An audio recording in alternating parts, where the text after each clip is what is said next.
పల్నాడు జిల్లా గురజాల నియోజకవర్గం పిడుగురాల పట్టణంలోని శ్రీ నందమూరి తారక రామారావు వ్యవసాయ మార్కెట్ యార్డ్ నందు నిర్వహించిన గురజాల నియోజకవర్గ మహానాడు కార్యక్రమంలో నర్సరావుపేట పార్లమెంట్ సభ్యులు శ్రీ లావు శ్రీకృష్ణదేవరాయలు గారు, గురజాల శాసనసభ్యులు శ్రీ ఎరపతినేని శ్రీనివాసరావు గారు, తిరుమల తిరుపతి దేవస్థానం బోర్డు సభ్యులు శ్రీ జంగా కృష్ణమూర్తి గారు, గురజాల నియోజకవర్గ పరిశీలకులు కల్లం రాజశేఖర్ రెడ్డి గారు, యువ నాయకులు ఎరపతినేని నిఖిల్ గారు పాల్గొనడం జరిగింది. ఈ సందర్భంగా తెలుగుదేశం పార్టీ జెండాని ఆవిష్కరించి తెలుగుదేశం పార్టీ వ్యవస్థాపకులు కీర్తిశేషులు విశ్వవిఖ్యాత నట సార్వభౌమ పద్మశ్రీ అన్న నందమూరి తారక రామారావు గారి ప్రతిమకి పూలమాలలు వేసి ఘనమైన నివాళులర్పించడం జరిగింది. అనంతరం తెలుగుదేశం పార్టీ పండుగ మహానాడు కార్యక్రమంలో పాల్గొనడం జరిగింది. తెలుగువారి ఖ్యాతిని, ఆత్మగౌరవాన్ని ప్రపంచవ్యాప్తంగా చాటి చెప్పిన అన్న నందమూరి తారక రామారావు గారి గురించి, ఆయన ప్రాముఖ్యత గురించి నేతలు కొనియాడారు. ఈ నెల 27, 28, 29న కడపలో జరగనున్న మహానాడు కార్యక్రమంలో గురజాల నియోజకవర్గం నుండి భారీ సంఖ్యలో పాల్గొని మహానాడు కార్యక్రమాన్ని పెద్ద ఎత్తున విజయవంతం చేయాలని ఎరపతినేని గారు కోరడం జరిగింది. ఈ కార్యక్రమంలో గురజాల నియోజకవర్గంలోని అన్ని మండల పార్టీ కన్వీనర్లు, రాష్ట్ర, పార్లమెంట్, నియోజకవర్గ, మండల, పట్టణ, గ్రామ, వార్డు స్థాయిల్లో వివిధ హోదాల్లో ఉన్నటువంటి నాయకులు, కార్యకర్తలు, మహిళలు, యువకులు, విద్యావంతులు పాల్గొనడం జరిగింది. ఆంధ్రుడి రోషం రారమ్మని పిలుస్తోంది తెలుగుదేశం.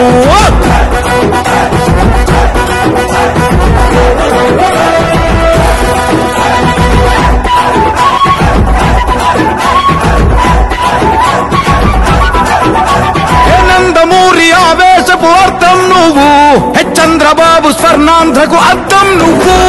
నందమూరి ఆవేశపు అర్థం నువ్వు, చంద్రబాబు స్వర్ణాంధ్రకు అర్థం నువ్వు. త్యాగం పాడే రాగం నువ్వు, దక్షతతో ఎదిగిన క్రమశిక్షణ నువ్వు, స్వార్థం లేని యుద్ధం నువ్వు, ఇరువైపుల పార్టీకి ఇరుసువు నువ్వు.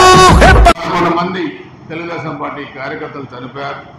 8 మంది చిన్నపిల్లలు మైనింగ్ గుంతలో పడి చనిపోయారు. చాలా మంది కాలేజీలు ఎగరగొట్టారు, మహిళల్ని ఇబ్బంది పెట్టారు. అయినా ఎన్ని కేసులు పెట్టినా, ఎంతమంది జైల్లోకి పంపించినా, ఎత్తిన పసుపు జెండా దించకుండా ఎన్నికల్లో గెలిపించిన ప్రతి ఒక్క కార్యకర్తకి నేను శిరస్సు వంటి నమస్కారం చేస్తున్నానని చెప్పుకోవడం మీ అందరూ కూడా తెలియజేస్తున్నాను.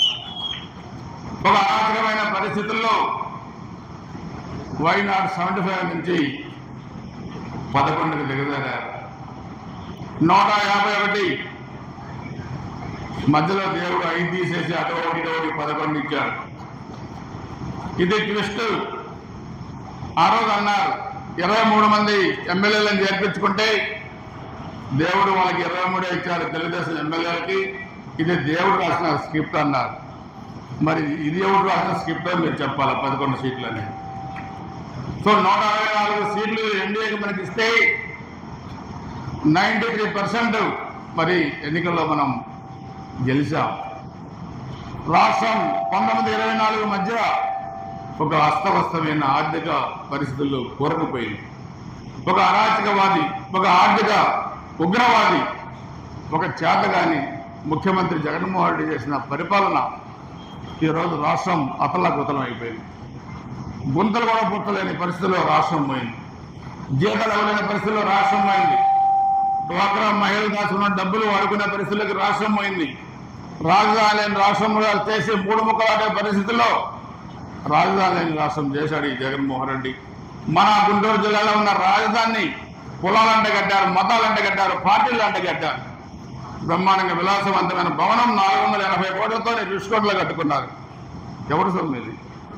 ఇటుకులపాయలో ఎస్టేట్లు, బెంగళూరులో ఎస్టేట్లు, హైదరాబాద్లో ఎస్టేట్లు, కడపలో ఎస్టేట్లు, మద్రాసులో ఎస్టేట్లు, ఈ విధంగా దోచుకున్న సొమ్మంతా కూడా విచ్చలవిడిగా ఖర్చు పెట్టి ఎన్నికల్లో గెలవాలనుకున్నారు కానీ గెలవలేరు. అందుకనే అధికారం అనేది ప్రజలకు జవాబుదారీగా ఉండాలనేది మన చంద్రబాబు నాయుడు గారి జయం. అందుకే ఈ రోజుకి మనం ఈ లిక్కర్ స్కామ్లు వస్తుంటే మేము గతంలో కూడా చాలా మీటింగుల్లో చెప్పాం. ఈ లిక్కర్ అనేది చాలా దుర్మార్గంగా అమ్మారు. అది తాగి లక్షల మంది కిడ్నీలు పోయి, లివర్లు పోయి, పెరాలసిస్ వచ్చి చనిపోతే ఈ పాపం ఎవరిదని అడుగుతున్నారు. అందుకే ఆ పాపం ఇప్పుడు వరుసన వస్తా ఉంది. ఒక్కొక్కరు ఒళ్ళు బలిసి అధికారం చలాయించిన ఐఏఎస్లు, ఐపీఎస్లు అందరూ కూడా జైలుకి పోతా ఉన్నారు. దానివల్ల సంవత్సరంలోపే మరి కుటుంబం లాంటి పురంశెట్టి అంకులను చంపారు, పెద్ద కథ గొంతులు వచ్చి చంపారు, ఎంతోమంది నాయకులను చంపారు. ఈరోజు మరలా చాలా పెద్ద పెద్ద మాటలు మాట్లాడుతున్నారు. మీలో కూడా చాలా మంది అనుకోవచ్చు మాకు ఇంకా ఓవర్ ఎక్స్పెక్టేషన్స్ ఉన్నాయి. చాలా మంది కష్టపడ్డ కార్యకర్తలు కూడా మాకు ఇది కావాలి అది కావాలని అడగవచ్చు, అడిగితే తప్పులేదు. కానీ మనం కూడా ఎంతవరకు చేయగలుగుతాం, ఆర్థికంగా ఎంతవరకు ఉపయోగపడగలుగుతాం, పదవులో ఎంతమందికి న్యాయం చేయగలుగుతాం, సామాజిక న్యాయం ఎంతమందికి చేయగలుగుతాం అనేది కూడా మనం ఆలోచిస్తున్నాం. నాకు ఈ నియోజకవర్గం కొత్త కాదు, మీరు కొత్త కాదు. అందుకనే మార్కెట్ చైర్మన్లు కానీ, డీసీ కమిటీలు కానీ, సొసైటీలు కానీ ఇవన్నీ కూడా పార్టీకి అంకిత భావంతో పనిచేసిన వాళ్ళకి మనం ఇస్తా ఉన్నాం. ఇంకా చాలా పదవులు వస్తూ ఉన్నాయి. ఎంపీపీలు, జడ్పీటీసీలు, మున్సిపల్ చైర్మన్లు, మండలాలు, సర్పంచ్లు, ఎంపీటీసీలు చాలా పదవులు వస్తూ ఉన్నాయి. ఆ పదవులు కూడా 19-24 మధ్య ఎత్తిన జెండా దించకుండా మోసిన కార్యకర్తలకే వస్తాయన్న సంగతి కూడా గుర్తుపెట్టుకోవాల్సిన అవసరం. మీకు అధిగమిస్తున్నాం. దాదాపు 90 కాదు 94 స్కీమ్స్ కేంద్ర ప్రభుత్వానికి ఉంటే 94 స్కీమ్స్ ఏదైతే కేంద్ర ప్రభుత్వం రాష్ట్ర ప్రభుత్వం కలిసి చేస్తే అయితే కేవలం 3-4 మాత్రమే 2019 దానికి అప్పటికి పనిచేస్తా ఉంది. వాటన్నింటినీ కూడా ఈ రోజు నిలబెట్టి దాదాపు 80 స్కీమ్స్ దాకా ముందుకు తీసుకెళ్ళడం జరిగింది. ఇవన్నీ కూడా ఒక రోజు అయ్యేది కాదు, 11 కష్టపడడం నాకు జరిగింది. కాబట్టి మేము అందరం కోరేది ఒకటే, ఎన్టీ రామారావు గారికి నిజంగా గౌరవించాలి, ఇవన్నీ చేయాలి అంటే కొద్దిగా ఇంకా 4 సంవత్సరాల సమయం ఉంది. మీ ఎమ్మెల్యే గారు ఉన్నారు, మేము ఉన్నాం, అందరం ఉన్నాం. తప్పకుండా మీ బాబు చూసుకునే దానికి అన్ని ప్రయత్నాలు చేస్తామని చెప్పి మీ అందరూ కూడా తెలియజేసుకుంటూ మీ అందరినీ కోరేది ఒకటే, కొద్దిగా ఆరోగ్య పడితే ఏమవుతుందనే ఉదాహరణకి మీరు చూడండి. ఈరోజు రాష్ట్రంలో నాకేం జరగలేదు ఆరోగ్య పడితే ఈరోజు రాష్ట్రంలో చూసారా 19 నుంచి 24 దాకా పనిచేసిన ఇంటెలిజెన్స్ చీఫ్ అరెస్టే ఉన్నాడా? సీఎం గారి సెక్రటరీ 19 నుంచి 24 దాకా అరెస్టే ఉన్నాడు. సీఎం గారు ఓఎస్టీ అప్పుడు పనిచేసిన సిఐడి చీఫ్, మైన్ సిఐడి, బెవరేజెస్ ఎండి 2, 2 ఐఏఎస్ ఆఫీసర్లు. ఇవన్నీ ఎందుకు జరుగుతాయి, ఎలా ఎందుకు అవుతాయి అంటే రాష్ట్రం గురించి ఆలోచించి, రాష్ట్ర ప్రజల గురించి బాగోగుల గురించి ఆలోచిస్తే ఇవన్నీ జరగవు. అది ఆలోచించినప్పుడు, కొద్దిగా ఆదుర్దాపడినప్పుడు, ఆవేశపడినప్పుడు ఇవన్నీ జరుగుతాయి. కాబట్టి అందరినీ కోరేది ఒకటే, ఆవిర్భావ దినోత్సవం జరుపుకుంటున్నప్పుడు ఎన్టీ రామారావు గారిని గుర్తు చేసుకోండి, ఆ నాయకులు గుర్తు చేసుకోండి.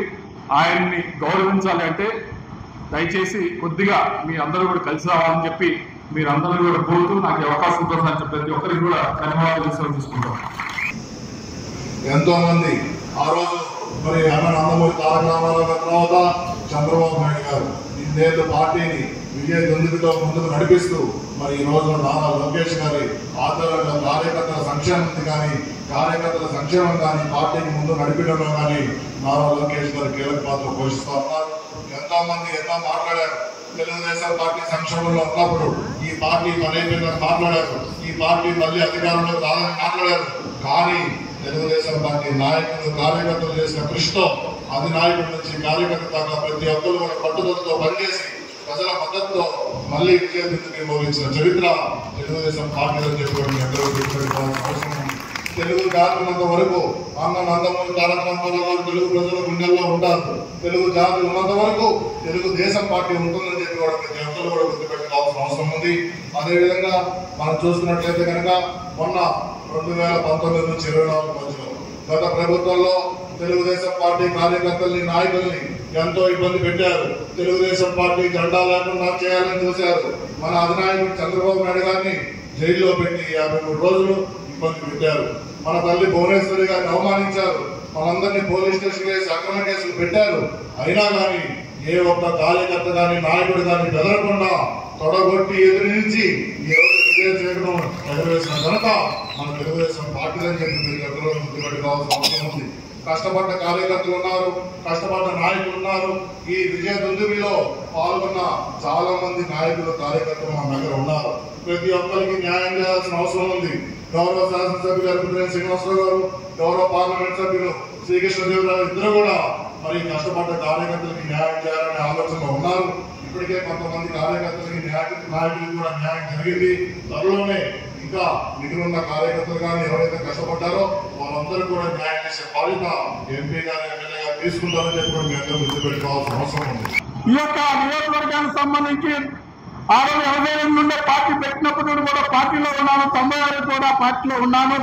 అదేవిధంగా తెలుగుదేశం పార్టీకి సంబంధించి అనేకమైనటువంటి సేవలు అందించాము, అనేకమైన కూడా ఇబ్బందులు పడిన పరిస్థితి కూడా మనం చూసామని కూడా మీకు మనవి చేస్తాం. ఏదేమైనప్పటికీ కూడా మరొక తెలుగుదేశం పార్టీతో రావడం అనేది నా డ్యూటీకి నా నీడకి నేను ఎచ్చలేగా భావిస్తాన విషయం కూడా మీ అందరికీ మనవి చేస్తున్నాను.